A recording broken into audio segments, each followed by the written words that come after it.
قال ابن شهاب: وأخبرني أبو سلمة بن عبد الرحمن أن جابر بن عبد الله الأنصاري قال وهو يحدث عن فترة الوحي، فقال في حديثه: بين أنا أمشي إذ سمعت صوتا من السماء فرفعت بصري فإذا الملك الذي جاءني بحراء جالس على كرسي بين السماء والأرض،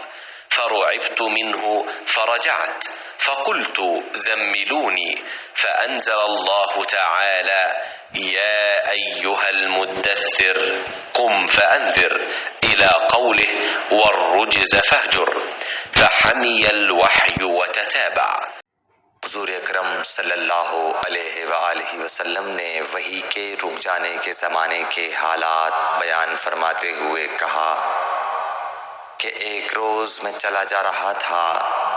कि अचानक मैंने आसमान की तरफ एक आवाज़ सुनी और मैंने अपना सर आसमान की तरफ उठाया। क्या देखता हूँ कि वही फरिश्ता जो मेरे पास गारे हिरा में आया था वो आसमान और ज़मीन के बीच में एक कुर्सी पर बैठा हुआ है। मैं उससे डर गया और घर आने पर मैंने फिर कंबल ओढ़ने की ख्वाहिश जाहिर की। उस वक्त अल्लाह पाक की तरफ से ये आयात नाजिल हुई: ऐ लिहाफ ओढ़ कर लेटने वाले, उठ खड़ा हो